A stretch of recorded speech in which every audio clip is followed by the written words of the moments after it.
Hola y bienvenidos a Lightspeed Spanish, making the subjunctive easy. Every time, the more videos I do, the more that seems hilarious. Making the subjunctive easy. Look, the subjunctive is easy once you grasp basically the principle of it, okay?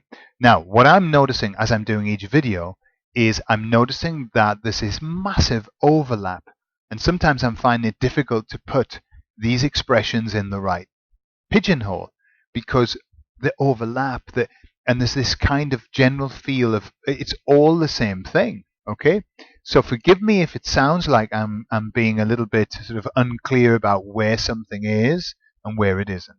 Okay, first of all, I want to go back, and this, I think, video 2, I talked about ojalá. Okay, I stopped talking about it because I had some doubts in my mind about the use of it.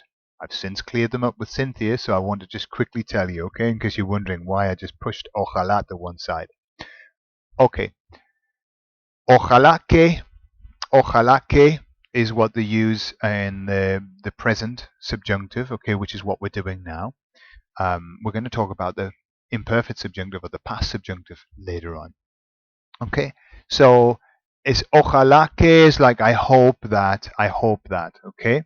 It's very, very similar to espero que, ojalá que, okay?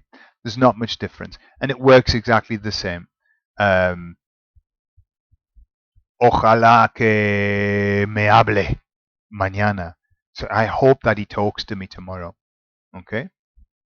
According to Cynthia, it tends to be used very much with third person. Okay, very much with third person rather than directly to somebody. So it's more like a wish for somebody else. Yeah. So ojalá que venga. I hope he comes or she comes. Yeah. Ojalá que me hable mañana. I hope that he or she talks to me tomorrow. Okay. So now we're moving on to what we call possibilities. Now, hang on a minute. We were talking about possible futures and futures coming. So it's all very, very similar. But let's look at some possibilities, some expressions that are used about possibilities. Now, I like these. I don't know why, but I like using them. Okay. The first one is this.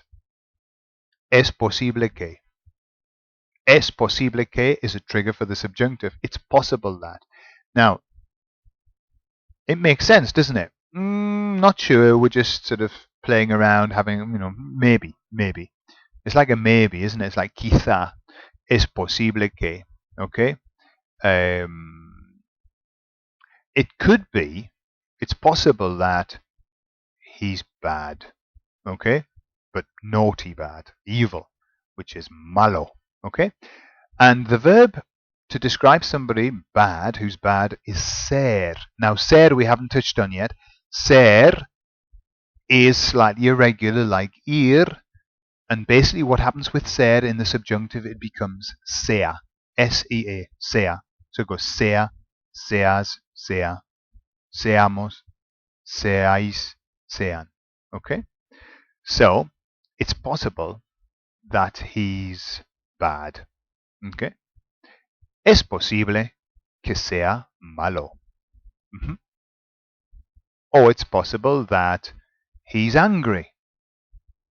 We did that in the last one. Es posible que esté cabreado. Or es posible que esté enfadado. Okay, which is another one. Or from Latin America, I believe they use enojado. Es posible que esté enojado. Mm-hmm. So es posible, trigger for the subjunctive. Okay? But what about this one? This was one that used to tickle me, that we would use subjunctive. Es probable. And I always thought probable, was a lot more probable than possible. But no, subjunctive. Es probable que, it's a trigger for the subjunctive. Okay? So it's probable that this video will last 10 minutes. Okay? Now, something very interesting, and I'm not sure whether I've mentioned it. I don't think I have. In English, when we are talking in this kind of sentence, it's probable that the video will last, okay? We use will. And there's lots and lots and lots of students that actually think that they can get round the subjunctive by just doing will because that's how we do it in English. You can't. Okay, we say will, they say subjunctive. All right? So be careful with that. So es probable, so it's probable that this video will last 10 minutes. Es probable. And what's the verb to last? Do you know? Think of the word duration, because to last is durar. Okay, the verb durar. So, es posible, o es probable, perdona, es probable que este video dure 10 minutos. Es probable. Es muy probable, ¿vale? Okay. Now, other kind of uncertainties, if we call these uncertainties, possibles and uncertains. No creo que. Okay? Now, be aware. This is interesting as well. I like this. Now, if you say pienso que, okay, or you say creo que, you do not need the subjunctive. It's indicative, okay? Now, it's strange because for me, if you say I believe, it's almost like an opinion, but it doesn't matter. It's not a trigger for the subjunctive. Creo que viene mañana. I think he's coming tomorrow. Okay? But if you say I don't think or I don't believe, trigger for the subjunctive. Okay? No creo. No pienso. Okay? You must use the subjunctive. No creo que venga. No creo que sea mala persona. I don't believe that he will be or is a bad person. Okay? No creo que sea mala persona. No creo que sea español. I don't believe he is Spanish. Okay? Or no pienso. I tend to hear in Spain, I certainly hear creer used much more than pensar when people are talking about what they believe and what they think. They tend to say creo que rather than pienso que. Why? Probably because it's quicker.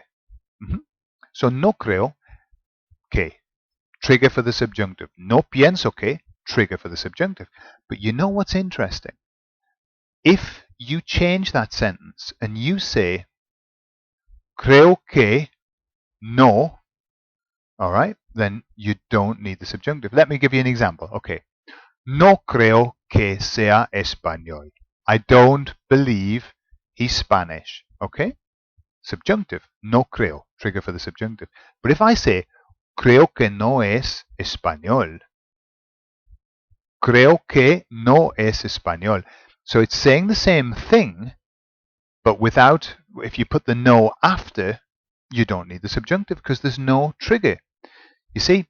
So this is where things get all mixed up, because when you're trying to follow these old rules about, well, it's this and that and the other, it causes confusion, because the same sentence, I don't think he's Spanish, I think he isn't Spanish. Okay? One is indicative and one subjunctive. Okay?